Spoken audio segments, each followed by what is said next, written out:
when German entered Krakow, the first things I remember was that all things that belongs to my father in the shop have a place suddenly at home.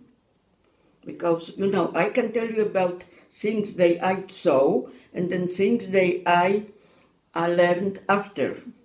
So I know that Germans taught every Jew to close their business. So, but what I saw, what everything was at home suddenly. It was first step.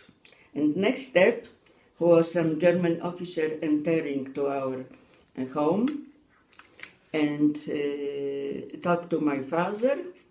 And after that, we have to leave our flat and go away. So I remember that people coming and taking away our belongings, and even my little bicycle. I remember it, but for a child it was something really sad moment, and then we have to go and look for another shelter. And I remember in the beginning we lived with some other family, with our family, with my grandfather, and who I don't remember well because I only remember him from this common flat, and my other aunt, and some other people in one flat, very, very unpleasant place. But after that, my mother already somehow got the documents on Polish name, Polish identity proof, and she found a flat for us in the little village near to Krakow, where nobody knew who we were, and to which we went and lived in such village. Now it is a part of Krakow, but then it was tiny village.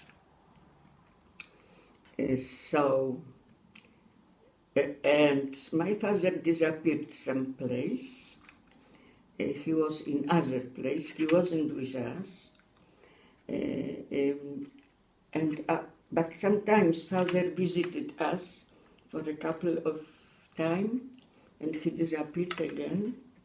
And then I learned out that he went to the ghetto when Krakow ghetto was established. Krakow ghetto was established in 1941.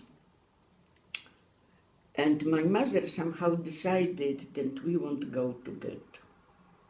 He risked to stay, just like we were, pretending we are Poles, Christians.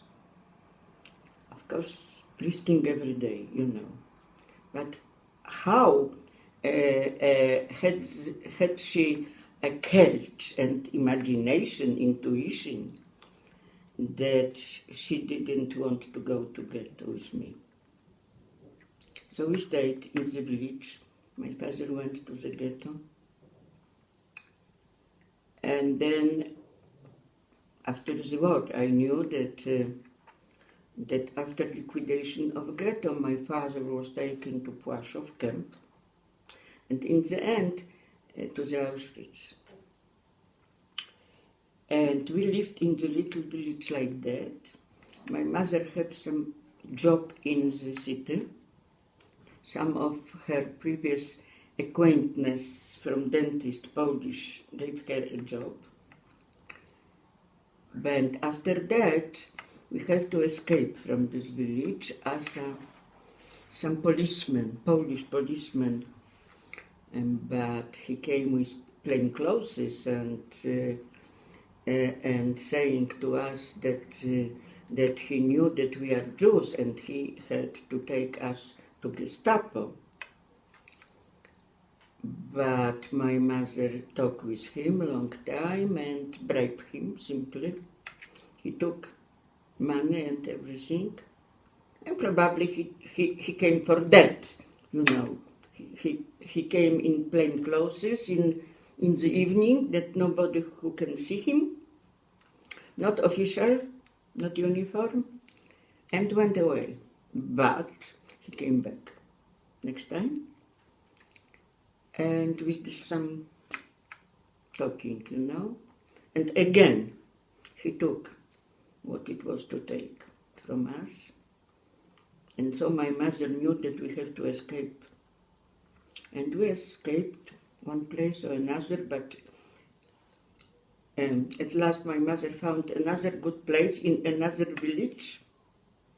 And we managed to escape from him to another village that, again, nobody knew us. And, well, we sit in this village like before. My mother going to work. I even went to school. So our camouflage was very good. And I went to the first grade, and then to the second, and in meantime, Red Army came and took over, and Germans escaped, and we come back to Kraków in February 1945. As you see, for me, for like a child, it wasn't so very difficult, because I don't remember very much of everyday life from before the war. So I don't feel very bad in the situation. I used to it easily. But how terrible it should be for my mother, so only she knew. Anyway, we survived, 2 of us only for my family here in Poland. My other count with my uncle escaped from German on east, and he was taken by Russian from Lvov, and they survived in Kazakhstan. They came back in 1946. But in Poland, no one survived except 2 of us. My mother waited for my father a long time, but then she understood, and she was told from people who came back from camps that my father was killed in Auschwitz.